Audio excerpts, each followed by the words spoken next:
మా latest videos కోసం మా ఈ తెలుగు న్యూస్ ఛానల్ సబ్స్క్రైబ్ చేసి గంట సింబల్ యాక్టివేట్ చేసుకోండి. రేపు శనివారం రోజు రాత్రికి ధనియాలతో ఇలా చేయండి. చాలు, తెల్లవారేసరికి మీ జీవితం మారిపోతుంది. మీకు ఉండే సమస్యలన్నీ కూడా తీరిపోతాయి. వద్దన్న కోట్లు వచ్చి పడతాయి. అద్భుతాలు జరుగుతాయి. ధనియాలనేవి ప్రతి ఒక్కరి ఇళ్లలో ఉంటాయి. అంటే లక్ష్మీదేవికి ఎంతో ప్రీతి. ధనియాలకు పరిహార శాస్త్రంలో ఎంతో ప్రాధాన్యత ఉంది. మానవుడికి ఉన్న సమస్యలను తొలగించే శక్తి ధనియాలకు ఉంది. మానవ జీవితాన్ని అద్భుతంగా మార్చగలిగే శక్తి ధనియాలకు ఉందని పరిహార శాస్త్రం చెప్తుంది.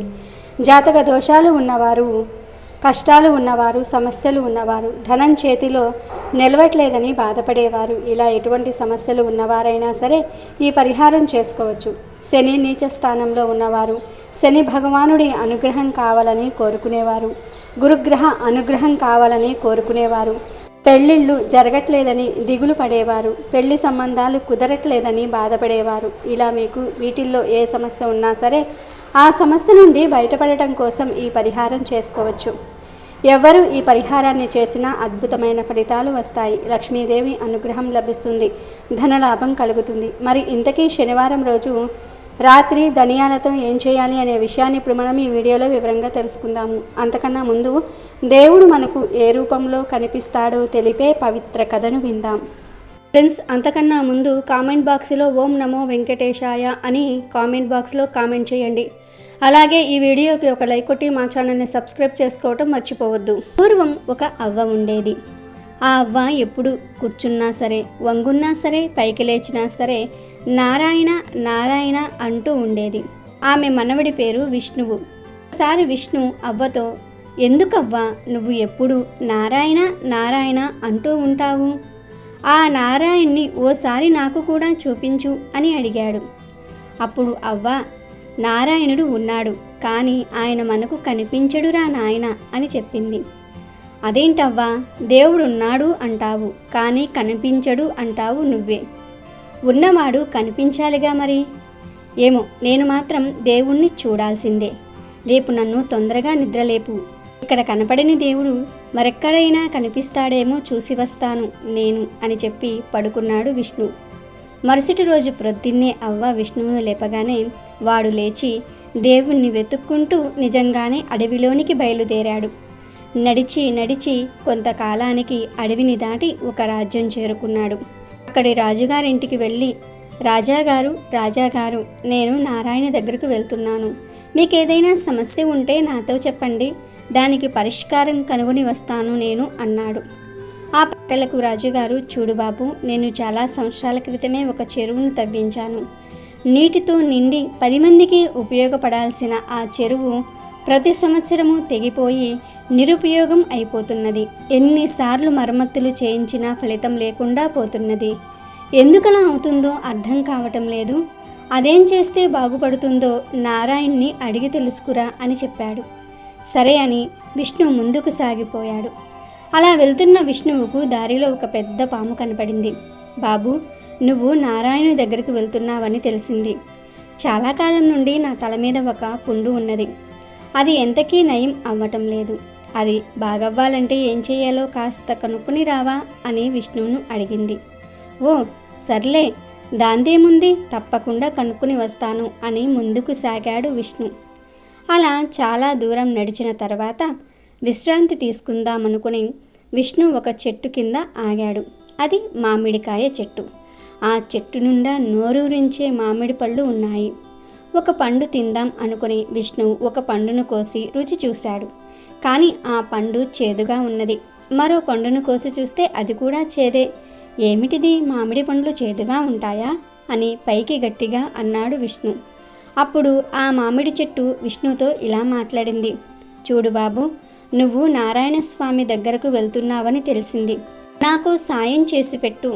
ప్రతి సంవత్సరము నేను చాలా కాయలు కాస్తాను, కానీ నా పండ్లన్నీ చేదుగా ఉంటాయని ఎవ్వరూ వాటిని ఇష్టపడటం లేదు.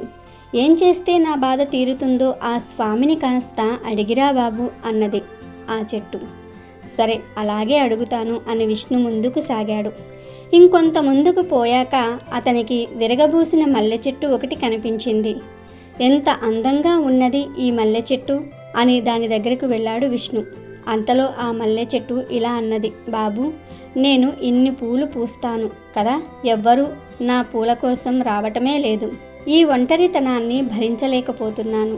నువ్వు నారాయణుని దగ్గరకు వెళ్తున్నట్లు ఉన్నావు. ఏం చేస్తే నా ఈ బాధ దూరమవుతుందో కాస్త ఆ నారాయణ్ణి అడిగి కనుక్కొని రావా అని అంది ఆ చెట్టు.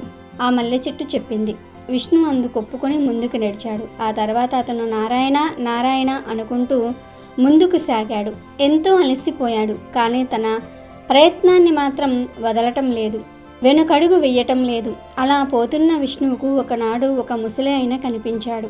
ఆ తాత విష్ణువును దగ్గరకు పిలిచి, బాబు, నాకు చాలా దాహం వేస్తోంది, త్రాగడానికి కొన్ని నీళ్లు తెచ్చి ఇవ్వు నాయనా అని అడిగాడు.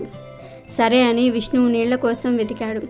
దగ్గరలోనే ఒక చిన్న నీళ్ల గుంత కనిపించింది అతనికి.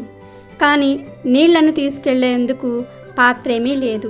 కొంచెం ఆలోచించిన పిదపట విష్ణు తన కండువాను ఆ నీళ్ళల్లో తడిపి తాత దగ్గరకు తీసుకుని వెళ్ళి, తాత, దీన్ని పిండు, నీళ్లు వస్తాయి అని చెప్పాడు. విష్ణు తెలివితేటలను మెచ్చుకున్న తాత, మనవడా, నువ్వెవరు, ఎక్కడి నుండి వస్తూ ఉన్నావు అని అడిగాడు. నారాయణ్ణి చూసేందుకు అన్నాడు విష్ణు. నారాయణ్ణి చూడాలని ఎందుకు అనుకుంటున్నావు అని అడిగాడు ఆ తాత. మా అవ్వ ఎప్పుడూ నారాయణ నారాయణ అంటూ ఉంటుంది, కానీ ఆమెకు ఎన్నడూ ఆ నారాయణుడు కనిపించలేదు. నేనైనా ఆవిడ కోరిక తీరుద్దామనుకుంటున్నాను. ఆ నారాయణుడి కోసం వెతుక్కుంటూ పోతూ ఉన్నాను అని చెప్పాడు విష్ణు. ఆ పైన తను దారిలో కనిపించిన వాళ్ళందరి సమస్యల గురించి కూడా చెప్పాడు. అప్పుడు ఆ తాత, నారాయణుడి గురించి అయితే నేనేమీ చెప్పలేను, కానీ మిగిలిన వాళ్ళ సమస్యల్ని మాత్రం తీర్చగలను. గత జన్మలో ఆ మల్లె చెట్టు ఒక అమ్మాయిగా పుట్టింది. అప్పుడు ఆ పిల్ల చాలా పూల తీగలను కాళ్లతో అదే పనిగా తొక్కుతూ ఉండేది. అందుకే ఈ జన్మలో ఆమెకు ఇలా జరుగుతున్నది అని చెప్పాడు. మరి దానికి ఏమీ పరిష్కారం లేదా తాత అని అడిగాడు విష్ణు. లేకేమీ ఉంది. ఆ చెట్టు పూలను ఎవరైనా ఒక రాణి తన తలలో ముడుచుకుంటే ఆ తర్వాత ఆ చెట్టు పూలను అందరూ వాడతారు అన్నాడు తాత. ఆ తర్వాత మామిడి చెట్టు గురించి అడిగాడు విష్ణు. ఆ మామిడి చెట్టు కింద బిందెడు బంగారం ఉంది. దానిని దోవలో పోయే దాసప్పకు ఇస్తే ఆ మామిడికాయలు తీయగా పండుతాయి అన్నాడు తాత. సరే అని ఇక పాము గురించి అడిగాడు విష్ణు. ఆ పాము పుట్టలో ఒక వజ్రాల హారం ఉంది. దానిని దోవలో పోయే దాసప్పకు ఇస్తే ఆ పాముకు పుండు మేలవుతుంది అని చెప్పాడు తాత. ఇక రాజుగారి గురించి అడిగాడు విష్ణు. రాజు దోవలో పోయే దాసప్పను తెచ్చి ఇంట్లో పెట్టుకుని చదివించి రాజును చేస్తే అతనికి మేలు జరుగుతుంది, సమస్యలన్నీ తీరిపోతాయి అని చెప్పాడు తాత. తన మాట ఎలా ఉన్నా మిగిలిన వారందరి సమస్యలకు పరిష్కారం దొరికిందన్న సంతోషంతో వెనక్కి తిరిగాడు విష్ణువు. తొలుత ఎదురైన మల్లె చెట్టుతో దాని సమస్యకు పరిష్కారం చెప్పాడు. అప్పుడు ఆ మల్లె చెట్టు, వేరే ఎవరో ఎందుకు గాని నువ్వే నా పూలను కోసుకుని వెళ్ళి రాణిగారికి ఇవ్వరాదు అన్నది. సరేనని కొన్ని పూలను కోసుకుని ముందుకు పోతూ ఆ తర్వాత ఎదురైన మామిడి చెట్టుతో దాని సమస్య ఎలా తీరగలదో చెప్పాడు విష్ణువు. అప్పుడు ఆ మామిడి చెట్టు, వేరే ఎవరున్నారు ఇక్కడ, నువ్వే తీసుకో ఆ బిందెడు బంగారాన్ని అన్నది. సరేనని బంగారం తీసుకొని ముందుకు సాగాడు విష్ణు. ఆ తర్వాత ఎదురైన పాముకు కూడా పరిష్కారం చెప్పాడు. ఆ పాము తన పుట్టలో పడి ఉన్న రత్నాల హారాన్ని తెచ్చి విష్ణువుకే ఇచ్చింది. చివరకు రాజును కలిసి అతని సమస్యకు పరిష్కారం చెప్పాడు విష్ణువు. ఎవరినో తెచ్చి ఇంట్లో పెట్టుకునేదెందుకు, నువ్వే ఉండు అని రాజుగారు విష్ణువుకు అర్ధరాజ్యాన్నిచ్చి విష్ణువును అవ్వను తనతో పాటే ఉంచుకున్నారు. అంతలోనే విష్ణువుకు తను నారాయణ్ణి కలుసుకోలేదని గుర్తుకు వచ్చింది. తన మతిమరుపుకు బాధపడుతున్న విష్ణువుతో అవ్వ ఇలా అన్నది, దేవుడు ఏ రూపంలోనైనా ఉంటాడు, ఎక్కడైనా ఉంటాడు విష్ణు. కష్టాల్లో ఉన్నవారికి సహాయం చేస్తే ఆ దేవుడు మనల్ని చల్లగా చూస్తాడు, కనికరిస్తాడు. నువ్వు నారాయణ్ణి చూడలేదని బాధపడవలసిన అవసరం లేదు. నీకు కనిపించిన ఆ ముసలాయన ఎవరనుకుంటున్నావు, ఇంకా అర్థం కాలేదా? ఆ నారాయణుడే అని అవ్వ విష్ణువుతో చెప్పింది. కాబట్టి ఆ దేవుడు ఎప్పుడు ఏ రూపంలో వచ్చి మన కష్టాలు తీర్చే మార్గాన్ని చూపిస్తాడో ఎవ్వరికీ తెలియదు. కానీ మనస్ఫూర్తిగా దృఢ సంకల్పంతో దేవుడి కోసం ఎదురు చూస్తే ఖచ్చితంగా దేవుడు మనకు దర్శనం ఇస్తాడు, కష్టాల నుండి బయటపడే మార్గాన్ని కూడా చూపుతాడు. అనే విషయాన్ని ఈ కథ ద్వారా అందరూ గ్రహించాలి. అంతేకాదు దైవం మీద ఎల్లవేళలా విశ్వాసాన్ని, భక్తిని కలిగి ఉండాలి. ఇక వీడియోలోకి వెళ్లే ముందు ఫ్రెండ్స్, మీరు ఇప్పటి వరకు ఈ వీడియోకి లైక్ చేయకపోతే వెంటనే లైక్ చేయండి. అలాగే మా ఛానల్ని కూడా సబ్స్క్రైబ్ చేసుకుని మాకు సపోర్ట్ చేయండి. ఇక వీడియోలోకి వస్తే, ప్రతి ఒక్కరి ఇళ్లల్లో ధనియాలు ఉంటాయి కదా. ఆ ధనియాలతో చాలా ఈజీగా చేసుకునే పరిహారం ఇది. గుప్పుడు ధనియాలు కూడా అవసరం లేదు. జస్ట్ ఒక స్పూన్ ధనియాలతో ఈ పరిహారం చేసుకోవచ్చు. ఒక శనివారం చేసి వదిలివేయటం కాదు, మొత్తం 5 శనివారాల పాటు ఈ పరిహారం చేసుకోవాలి. అసలు ఏం చేయాలి అంటే ఏమీ లేదు. శనివారం రోజు రాత్రిపూట ఒక స్పూన్ ధనియాలను తీసుకొని ఆ ధనియాలను ఒక చిన్న గిన్నెలో కానీ చిన్న ప్లేట్లో కానీ వేయండి. వేసిన తర్వాత ఆ ప్లేట్లోనే కొన్ని నల్ల నువ్వులు వేయండి. నల్ల నువ్వులు లేకపోతే తెల్ల నువ్వులను అయినా సరే వేయవచ్చు. జస్ట్ చిటికెడు నువ్వులు వేస్తే సరిపోతుంది. ఎందుకంటే నువ్వులు చాలా శక్తివంతమైనవి. నువ్వులకు కూడా చాలా శక్తులు ఉన్నాయి కనుక చిటికెడు నువ్వులు వేయండి. తర్వాత ఈ ధనియాలు, నువ్వులు వేసిన గిన్నెను లేదా ప్లేట్ను మీ ఎడమ చేతితో పట్టుకొని ఒక్కసారి ఇల్లంతా తిరగండి. అన్ని గదుల్లో తిరగండి. చివర్లో ఈ ప్లేట్ను తెచ్చి ఇంట్లో హాల్లో నడి బొడ్డున పెట్టి వీటి మీద చిటికెడు కర్పూరం పొడిని కూడా చల్లి కాల్చివేయండి. ధనియాలు, నువ్వులు పూర్తిగా కాలిపోయే వరకు కాల్చేయండి. అవి కాలిపోయిన తర్వాత మిగిలిన బూడిదను తీసుకుని వెళ్ళి డస్ట్బిన్లో పడవేయండి. లేదా పిచ్చి మొక్కల మొదట్లో అయినా సరే పడేయవచ్చు. ఇలా ఈ చిన్న పనిని చేయటం వలన మీకు ఉండే అనేక రకాల సమస్యలు పోతాయి. ధన సమస్యలు, కష్టాలు పోతాయి. ఈ పరిహారాన్ని కేవలం శనివారం రాత్రి సమయంలో మాత్రమే చేయాలి. అలా చేయటం వలన పెళ్లి కాని వారికి త్వరలోనే పెళ్ళిళ్ళు అయిపోతాయి. తెల్లవారేసరికల్లా మీరు ఏదో ఒక గుడ్ న్యూస్ వింటారు. ధనలాభం కలుగుతుంది. లక్ష్మీదేవి అనుగ్రహం లభిస్తుంది. సంపాదించిన ధనం చేతిలో నిలుస్తుంది. అనవసర ఖర్చులు తగ్గుతాయి. జాతక దోషాలు, శని దోషాలు పోయి సిరి సంపదలు కలుగుతాయి. కనుక మీరు కూడా శనివారం రోజు ధనియాలు, నువ్వులతో ఈ చిన్న పరిహారం చేయండి. మీ కష్టాలను తొలగించుకొని ఆనందంగా జీవించండి. రేపు శనివారం రోజు కుక్క కనిపిస్తే ఈ మాట అనండి చాలు. ఎంత తిన్నా తరగని ఆస్తి వస్తుంది. శనిదేవుడి అనుగ్రహం కలుగుతుంది. మీకు ఉన్న కష్టాలన్నీ కూడా తొలగిపోతాయి. సమస్యలన్నీ పోతాయి. బాధలన్నీ పోతాయి. అష్టైశ్వర్యాలు సిద్ధిస్తాయి. దరిద్రం మొత్తం పోతుంది. అదృష్టం మిమ్మల్ని వరిస్తుంది. మీలో ఉన్న చెడు, నెగిటివ్ ఎనర్జీ అంతా పోతుంది. చాలామంది కుక్కల్ని పెంచుకుంటూ ఉంటారు. కొంతమంది కుక్కలు పెంచరు. వీధుల్లో చాలా కుక్కలు తిరుగుతూ ఉంటాయి. వీధి కుక్కల్లో కొన్ని కుక్కలు మంచిగా ఉంటాయి. ఇంకొన్ని కుక్కలు మంచిగా ఉండవు, దారుణంగా ఉంటాయి. అందరినీ చూసి అరవటము, కరవటము వంటి పనులు చేస్తాయి. నిజానికి కుక్కలు ఎవరిని ఏమీ అనవు. మనం వాటిని కదపకుండా ఉంటే అవి కూడా మనల్ని కదపవు. కానీ కొన్ని కుక్కలు మాత్రం మనం ఏమీ అనకపోయినా సరే మన మీదకు ఎగబడతాయి. అలాంటి కుక్కలకు దూరంగా ఉంటేనే మంచిది. ఇవి కాకుండా కొన్ని వీధి కుక్కలు చాలా మంచిగా ఉంటాయి. అంటే ఆ వీధిలో ఉన్న మనుషులతో ఫ్రెండ్లీగా ఉంటాయి. అంటే వీధుల్లో నివసించే మనుషులతో ఫ్రెండ్లీగా ఉంటుంది. కొత్తవారు ఎవరైనా వస్తే వారిని చూసి అరుస్తూ ఉంటుంది. కానీ ఎవ్వరినీ కరువవు. ఇలాంటి మంచి కుక్కలకు రోజు ఒక ముద్ద అన్నం వేస్తే చాలు, చాలా పుణ్యం వస్తుంది. ప్రత్యేకించి శనివారం రోజు ఇలాంటి వీధి కుక్కలు కనిపిస్తే ఈ మాట అనండి చాలు. ఎన్నటికీ తరగని ఆస్తి వస్తుంది. కష్టాలు పోతాయి. శనిదేవుడి అనుగ్రహం కలుగుతుంది. ఎందుకంటే శనిదేవుడికి కుక్కలంటే చాలా ఇష్టం.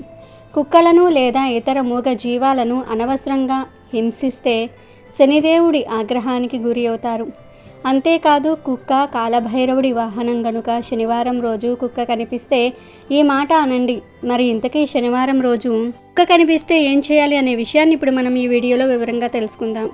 ఇక వీడియోలోకి వస్తే, కుక్కలు విశ్వాసానికి ప్రతీకలు.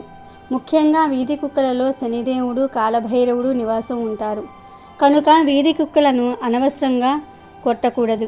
వీధి కుక్కలకు ప్రతిరోజు మీరు వండుకున్న ఆహారాన్ని కొంచెం వేస్తే పుణ్యం వస్తుంది. కుక్కల గురించి శకునాలు కూడా ప్రచారంలో ఉన్నాయి. ఒక్కొక్కసారి మన ఇంటి ముందు కుక్కలు ఏడుస్తూ ఉంటాయి. మన పెద్దలు వీటిని అపశకునంగా పేర్కొంటూ ఉంటారు.